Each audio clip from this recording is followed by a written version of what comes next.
Hi friends, welcome to SS Somanath academy.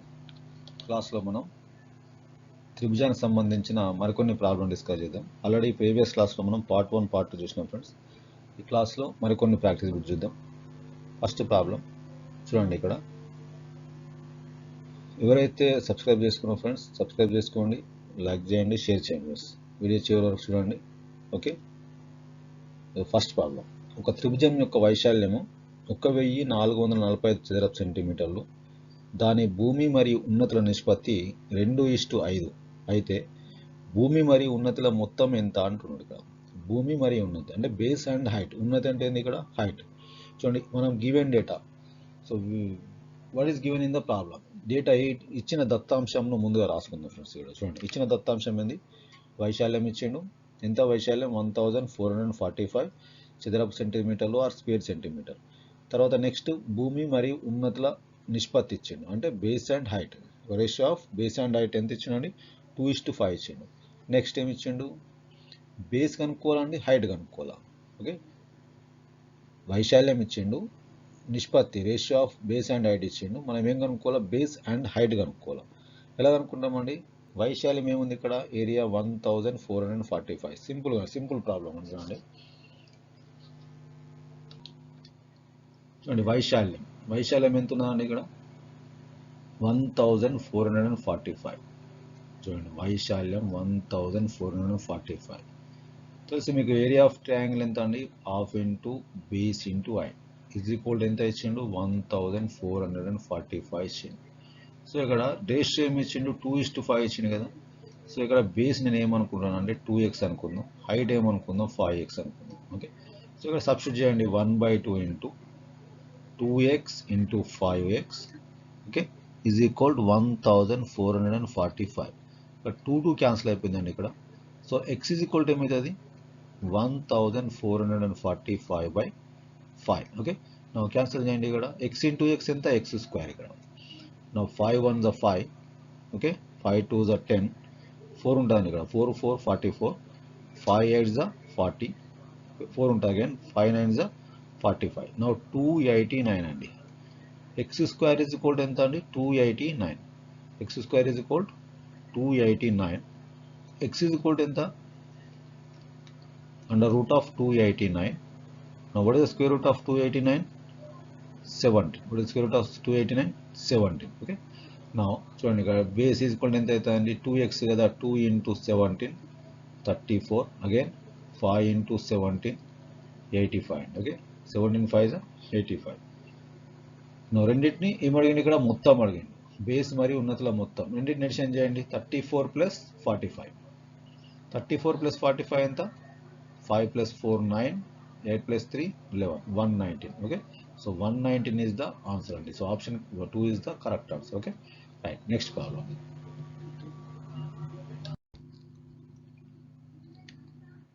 ఒక త్రికోణం భుజాలు 3 సెంటీమీటర్లు, 4 సెంటీమీటర్లు మరియు 5 సెంటీమీటర్లు అయినా ఈ త్రికోణం భుజాల మధ్య బిందువులను కలిపితే వచ్చే త్రికోణపు వైశాల్యం చదరపు సెంటీమీటర్లు అని అడిగిండు క్వశ్చన్. చూడండి, త్రిభుజం యొక్క భుజాలు ఇచ్చింది ఇక్కడ 3 సెంటీమీటర్లు, 4 సెంటీమీటర్లు, 5 సెంటీమీటర్లు. ఓకే, సో ఇక్కడ భుజాల మధ్య బిందువులను కలపగా ఏర్పడిన త్రిభుజం యొక్క వైశాల్యం కనుక్కోమన్నాడు. చూడండి, ఇక్కడ భుజాల మధ్య బిందువు, ఈ భుజాల మధ్య బిందువుని కలిపినామండి. ఈ త్రిభుజం యొక్క వైశాల్యం, ఈ షేడెడ్ పోర్షన్ ఉంది కదండి, ఈ త్రిభుజం యొక్క వైశాల్యం కనుక్కోమన్నాడు. సో ఇచ్చిన డేటా ఏముందండి? ఇక్కడ ఇచ్చిన డేటా చూడండి, భుజాలు ఇచ్చిండు 3 సెంటీమీటర్లు, 4 సెంటీమీటర్లు, 5 సెంటీమీటర్లు ఇచ్చిండు. సో భుజాల మధ్య బిందువులను కలిపితే వచ్చే త్రిభుజ వైశాల్యం ఏంది అడుగుతుంది. భుజాల మధ్య బిందువులను కలిపితే వచ్చే త్రిభుజ వైశాల్యం మనం కనుక్కోవాలండి. ఎట్లా కనుక్కుంటాం? చూడండి, ఈ భుజాల మధ్య బిందువును కలిపితే ఇక్కడ త్రిభుజం ఏబిసిలో, సో భుజాల మధ్య బిందువును కలిపి ఏర్పడిన త్రిభుజం ఏంటది? డిఈఎఫ్ అనుకుందామండి. DEF. So area of DEF is equal area of triangle DEF is equal, ఈ ఫార్ములా గుర్తుపెట్టుకోండి. So area of DEF is equal area of, so 1/4 area of triangle ABC. అంటే అర్థం ఏంటంటే ఈ మధ్య బిందువులను కలపగా ఏర్పడే త్రిభుజంతోనే, అంటే ఈ త్రిభుజం ట్రయాంగిల్ ఏబిసి త్రిభుజం 4 సమాన త్రిభుజాలుగా విభజించబడుతుంది. అంటే 4 త్రిభుజాల యొక్క వైశాల్యం ఏంది సమానం అండి. సో దాని ప్రకారం area of triangle DEF is equal to ఏమవుతుందండి 1/4 ఏరియా ఆఫ్ ట్రయాంగిల్ ఏబిసి. అంటే ఏరియా ఆఫ్ ట్రయాంగిల్ ఏబిసిలో 4వ వంతు అండి. ఓకే, 4వ వంతు. ఓకే, ఈ ఫార్ములా రాసినామండి ఇక్కడ. ఈ స్టేట్మెంట్ గుర్తుపెట్టుకోండి. నెక్స్ట్ ఈ 3, 4, 5 ఇది లంబకోణ త్రిభుజం అండి. ఎందుకు లంబకోణ త్రిభుజం అని చెప్తుంది ఇక్కడ? ఈ 3, 4, 5 అనేది లంబకోణ త్రిభుజం యొక్క భుజాలండి. ఎందుకు లంబకోణ త్రిభుజం యొక్క భుజాలంటే మీరు అనుకోవచ్చు ఇది విషమభావ త్రిభుజం కాదు సార్, ఇది 3 భుజాలు అసమానంగా ఉన్నాయని. కాకపోతే చూడండి ఇక్కడ మనం లాంగెస్ట్ సైడ్ ఏముంది అక్కడ 5² ఉంది. సో 5² ఈజ్ ఈక్వల్ టు ఏమవుతుందండి 3² ప్లస్ 4² ఇట్లా చేసి చూడండి. సో 5² అంటే ఎంత 25, 3² అంటే 9, 4² అంటే 16. ఓకే, సో కర్ణము స్క్వేర్ ఈజ్ ఈక్వల్ టు భుజము స్క్వేర్, భుజము స్క్వేర్. సో 25 ఈజ్ ఈక్వల్ 25 సమానం అయిపోయింది కదండి. కర్ణము స్క్వేర్ ఈజ్ ఈక్వల్ టు భుజము స్క్వేర్ ప్లస్ భుజము స్క్వేర్. కాబట్టి ఇది పైథాగరస్ సిద్ధాంతం అండి. సో పైథాగరస్ సిద్ధాంతం ప్రకారం ఈ లంబకోణ త్రిభుజంలో కర్ణము స్క్వేర్ ఈజ్ ఈక్వల్ టు భుజము స్క్వేర్ ప్లస్ భుజము స్క్వేర్ అవుతుంది. ఓకే, సో 25 కాబట్టి ఇది లంబకోణ త్రిభుజం. సో లంబకోణ త్రిభుజం యొక్క వైశాల్యం కనుక్కోవాలంటే ఏంటండి half into base into height. Okay, నేను ఇక్కడ చేస్తున్నాను చూడండి, హాఫ్ ఇంటూ బేస్ ఇంటూ హైట్గా ఇక్కడ నేను బేస్ 3 వేసుకుంటున్నాను. ఇక్కడ హైట్ 4 వేసుకుందాం. ఓకే, ఇలా హైయెస్ట్ సైడ్ ఏంది హైపోటెన్యూస్ కర్ణం. Okay, 1/4 area of triangle DEF కదా, 1/4 ఇంటూ బేస్ ఇంటూ హైట్. చూడండి 1/4 into base into height. Formula చూడండి ఇక్కడ ఇట్లా రాస్తున్నాం. సో 1/4 ఉందండి ఇక్కడ. సో ఏరియా ఆఫ్ ట్రయాంగిల్ ఏంది ఇక్కడ 1/2 into base into height. Area of triangle అంటే ట్రయాంగిల్ ఏరియా తెలిసే కదా 1/2 బేస్ ఇంటూ హైట్. ఇందులో మళ్ళీ 1/4 రాయాలండి. ఓకే, సో నా దేనిది ఇది area of triangle DEF area.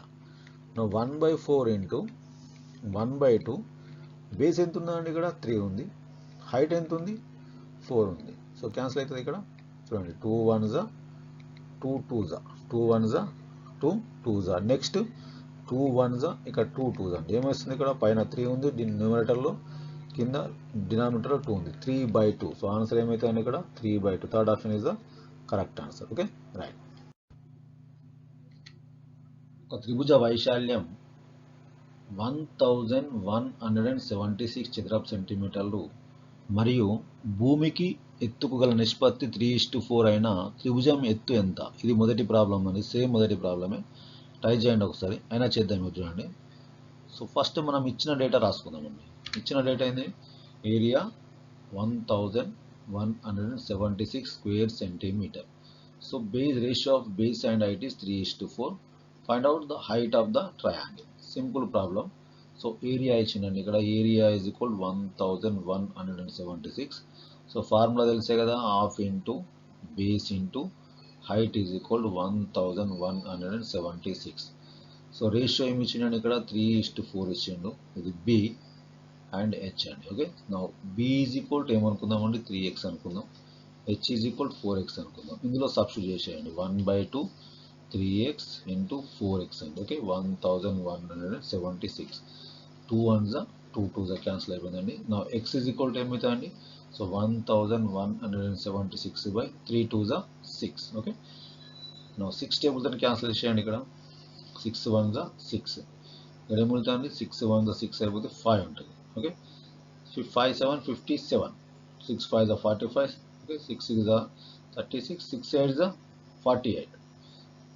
6 9s 54. Okay, 6 9s 54 అయిపోతుంది. ఇక్కడ 3 మిగులుతుంది. ఓకే, 3 అంటే 36 కదా, 6 6 36. నా X into X X square అంటే ఎక్స్ ఇంటూ ఎక్స్ ఏమవుతుంది X square is equal to 196 అండి.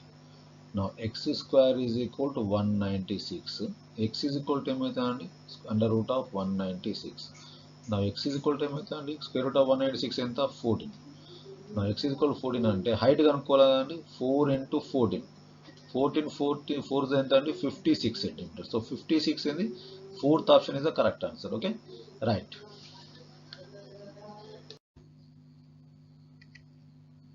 త్రిభుజం యొక్క ఎత్తు 40% తగ్గింది మరియు భూమి 40% పెరిగిందండి. అయినా వైశాల్యంలో మార్పు శాతం ఎంత అని అడుగుతుంది.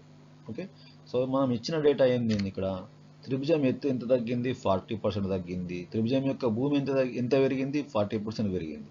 సో వైశాల్యంలో మార్పు శాతం ఎంత అని అడిగితే క్వశ్చన్ చూడండి సింపుల్ ఫార్ములా అండి దీనికి, ఇది ఇట్లా గుర్తుపెట్టుకోండి. రెండు ఇలాంటి క్వశ్చన్ వచ్చినప్పుడు ఈ ఫార్ములా మీకు గుర్తే ఉంటుందండి. x²/100, x²/100. ఓకే, x²/100 అనే ఫార్ములా గుర్తుపెట్టుకోండి. ఓకే, x²/100 అంటే ఇక్కడ x ఈక్వల్ టు ఏముందండి ఇక్కడ. సో x అనేది ఏంది ఇక్కడ 40%. x అనేది ఏంటండి 40%. నా 40² అంటే 40²/100. 40²/100 అంటే ఏముందండి ఇక్కడ 40 × 40. 40 × 40/100. 0 0 క్యాన్సల్, 0 0 క్యాన్సల్. 4 4 ఎంత అండి 16. సో ఇలాంటి ప్రాబ్లంలో ఎప్పుడు కూడా తగ్గుదా అండి, 16% తగ్గును. కాబట్టి ఆన్సర్ ఏమవుతుందండి, second option is the correct answer. Okay, right. త్రిభుజ భూమి 15 సెంటీమీటర్లు మరియు ఎత్తు 12 సెంటీమీటర్లు. దీని వైశాల్యానికి రెట్టింపు వైశాల్యం గల త్రిభుజ భూమి 20 సెంటీమీటర్లు అయినా దాని ఎత్తు ఎంత? చూడండి ఇక్కడ క్వశ్చన్ చూడండి, లాజికల్ క్వశ్చన్. రెండు త్రిభుజాలు ఇచ్చిండండి. ఆ త్రిభుజం యొక్క ఫస్ట్ త్రిభుజం యొక్క భూమి మరియు ఎత్తు ఇచ్చిండు, రెండవ త్రిభుజం యొక్క ఏమి ఇచ్చిండు, ఓన్లీ భూమి మాత్రమే ఇచ్చిండు. ఎత్తు కనుక్కోవాలండి. ఇది ఏమి ఇచ్చిన ఇక్కడ, క్లూ ఏమి ఇచ్చిన ఇక్కడ, ఈ రెండవ త్రిభుజం యొక్క వైశాల్యం ఎలా ఉంది, మొదటి త్రిభుజం యొక్క వైశాల్యానికి రెట్టింపు. మొదటి త్రిభుజం యొక్క వైశాల్యానికి రెట్టింపు అండి. చూడండి ఇలా రిలేషన్ అయితే రాస్తున్నా చూడండి. సో ఇక్కడ 1/2 రెట్టింపు అన్నాం కదండి, 2 × 1/2 into base into height. Okay, రెట్టింపు అన్నాడు కదండి ఇక్కడ. సో రెట్టింపు అన్నాడు కాబట్టి నేను ఇక్కడ 2, రెట్టింపు అంటే 2 టైమ్స్ అండి. రెట్టింపు అంటే ఏంది 2 టైమ్స్ ఈజ్ ఈక్వల్ రెండవ త్రిభుజం ఏరియా. ఓకే, రెండవ త్రిభుజం యొక్క ఏరియా ఎలా ఉంది, మొదటి త్రిభుజంకు రెట్టింపు ఉంది. కాబట్టి so 2 × 1/2 into base into height is equal 1/2 into base into height.